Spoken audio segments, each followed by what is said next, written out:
Salam alaikum wa rahmatullah, je suis Anonymous musulman. Je m'adresse ici aux musulmans français. Je leur demande solennellement d'aller voter en masse ce dimanche 22 avril 2012 avec pour objectifs principaux d'éliminer de la course au présidentiel Sarkozy et la Le Pen.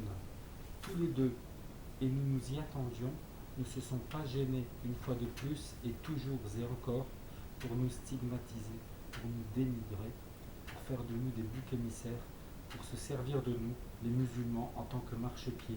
Nous disons stop, ça suffit. Cette élection est donc une occasion importante pour nous d'agir et réagir. Nous en avons marre, oui, que l'on parle en notre nom et à notre place. Il est grand temps que nous nous exprimions par nous-mêmes. Il est grand temps que nous prenions toute notre place sans rien quémander auprès de qui que ce soit. Le CFCM ne nous représente pas. Il passe son temps à courber l'échine ou à se faire humilier.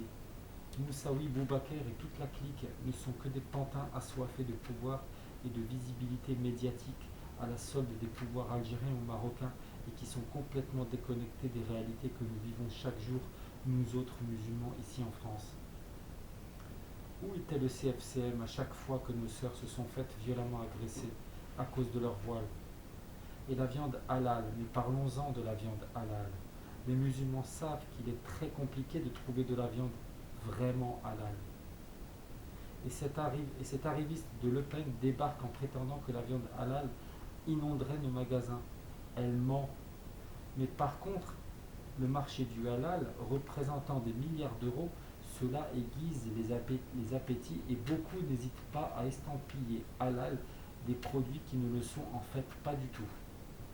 Soit dit en passant, la Le Pen prétend qu'elle est la candidate du peuple alors qu'elle a grandi et vécu, et vit toujours d'ailleurs, dans les beaux quartiers et qu'elle n'a même pas le cran de se rendre en banlieue. De plus, elle passe son temps à parler de laïcité, mais elle n'hésite pas à arborer une croix chrétienne à son cou. Que de l'hypocrisie. Et elle nous pompe aussi souvent l'air avec le Qatar par-ci, le Qatar par-là. Par contre, elle et son père étaient prêts à revendre à des Chinois le fameux paquebot, leur ancien local de Nanterre. Si ça c'est du nationalisme. Bref, de plus, elle n'a pas réagi lorsque nos politiques sont allés faire du communautarisme à la queue leu-leu, comme chaque année au dîner du CRIF, ou encore lorsqu'ils ont défilé kippa vissé sur le crâne après le coup monté encore au détriment de l'islam et des musulmans de ce qu'on a appelé l'affaire Mera, dont on attend toujours que soit arrêté l'individu aux yeux bleus avec un tatouage de petite taille et corpulent, d'après le témoignage d'une dame qui a clairement vu le tueur. De toute façon, nous savions pertinemment que Sarkozy allait nous préparer un sale coup à nous autres musulmans de France, histoire de rester au pouvoir pour garder son immunité afin d'éviter les humiliations, sanctions des affaires Karachi, Bettencourt, etc. Et cette fausse affaire Mera, c'était en fait pour booster la candidature de Sarkozy, histoire de zapper son très mauvais bilan sur le plan socio-économique. Et les créneaux-piscines, mais parlons-en aussi des créneaux-piscines. Le trésorier, je dis bien le trésorier de l'UMP, maire d'Aix-les-Bains, autorise des créneaux-piscines pour la communauté juive de sa ville. Mais là, motus et bouche cousue. Le Pen compris. La Le Pen compris, bien entendu. Et pour ce qui est des cantines, les musulmans n'ont aucune exigence. Seulement, leurs enfants ont tout à fait le droit de ne plus y manger ou de ne pas manger la viande non halal et le porc. Pour ce qui est du Parti Socialiste, nous ne nous faisons plus d'illusions aussi.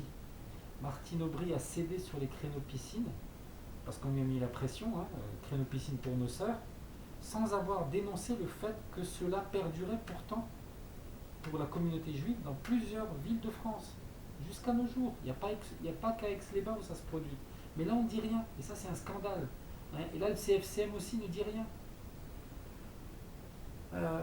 Voilà, et puis sitôt le Sénat pris, les socialistes n'ont rien trouvé de mieux, malgré la crise qui perdure, ils n'ont rien trouvé de mieux que de voter une loi pour empêcher nos sœurs, nounous, de porter le voile chez elles. la traque se poursuit jusque dans la sphère privée. Alors mes frères, alors mes chers frères et mes chères sœurs, allons voter en masse pour les présidentielles ainsi que pour les législatives qui arrivent. Et soyons dorénavant acteurs, des acteurs sociaux positifs de notre mieux-être. Merci de votre écoute. À bientôt, Inch'Allah. Wassalamu alaikum wa rahmatullahi ta'ala wa barakatuh.